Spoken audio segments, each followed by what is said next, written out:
Huling namataan itong low pressure area na ating minomonitor sa mga nakarang araw kaninang alas 3 ng umaga sa layong 690 kilometers silangan ng Davao City. Inasahan natin na sa mga susunod na oras itong low pressure area na ito ay tuluyan ng hihina at posibleng malusaw at sasama dito sa ating shear line. So itong shear line yung salubungan ng mainit at malamig na hangin na kung saan patuloy ito nagdudulot or makakaapekto ngayong araw dito sa silangang bahagi ng Visayas at sa Mindanao. Kaya over this area, sasahan natin yung mga mataas sa tsansa ng mga kaulapan at pag-ulan na dulot ng shear line. Samantala for Metro Manila at nalalabing bahagi ng ating bansa ay may kalakasan pa rin yung bugso ng ating northeast monsoon.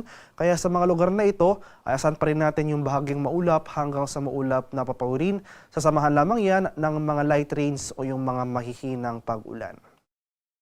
At para naman sa magiging lagay ng ating panahon ngayong araw dito sa Luzon, dahil sa epekto ng hanging amihan, asahan natin yung mga kaulapan at mga pag-ambon sa ilang areas, particular na dito sa eastern section ng Luzon.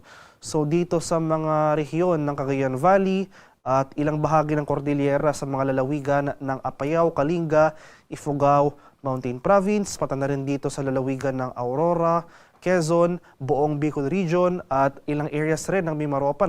So sa mga lalawigan ng Oriental Mindoro, Marinduque at sa Romblon. So sa mga lugar na ito, asahan natin yung mga kaulapan at yung mga light rains o yung mga pag-ambo na dulot ng amihan. For Metro Manila at nalalabing bahagi ng Luzon ay generally fair weather muli ang ating inaasahan ngayong araw. Kung may mga pag-ulan tayong mararanasan, ito yung mga light rains o yung mga pag-ambon lamang. So dahil may kalakasan pa rin yung bugso ng ating hanging amihan, so asahan pa rin natin yung mababang temperatura, yung mga mababang minimum temperature especially sa madaling araw. Mas mababa yung ating temperatura kung nakatira po tayo sa mga matataas na mga lugar o yung mga mountainous areas.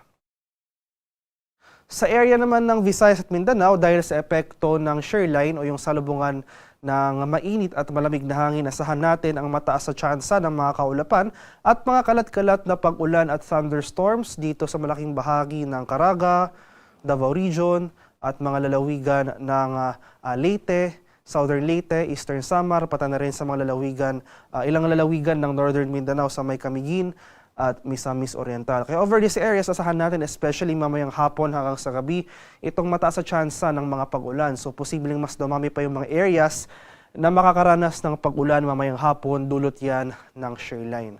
Samantala, sa nalalabing bahagi ng Visayas, rest of Mindanao, pati na rin dito sa Palawan, ay magpapatuloy pa rin yung bahagyang maulap hanggang sa maulap na papawirin na dulot ng amihan. Kung may mga pag-ulan tayong mararanasan, ito yung mga pag-ambon o yung mga light rains. Sa kalagayan naman ating karagatan, dahil may kalakasan pa rin yung bugso ng ating amihan, may nakataas pa rin tayong gale warning sa eastern seaboards ng Visayas at sa Mindanao. So as of 5 a.m. may nakataas tayong gale warning dito sa eastern coast ng Northern Samar, sa eastern coast ng Eastern Samar, Dinagat Island, Surigao del Norte at mga ilang bayan ng Surigao del Sur. Kaya sa ating mga kababayang mangingisda at may mga maliliit na sasakyang pandagat over these areas, huwag po muna tayong pumalaot dahil patuloy tayong makakaranas ng maalong karagatan na dulot ng hanging amihan. At para naman sa ating weather outlook sa mga susunod na araw, so dahil sa epekto ng shear line, asahan natin na hanggang bukas, araw ng linggo, magpapatuloy yung mga pag-ulan dito sa silangang bahagi ng Visayas at Mindanao. So most of eastern Visayas as well as Caraga and Davao Region, asahan natin yung mga pag-ulan. Mataas sa tsansa ng mga pag-ulan na dulot ng shear line. Simula naman sa araw ng Lunes hanggang sa Miyerkules ay bahagyang aakyat, kumbaga yung axis ng ating shear line.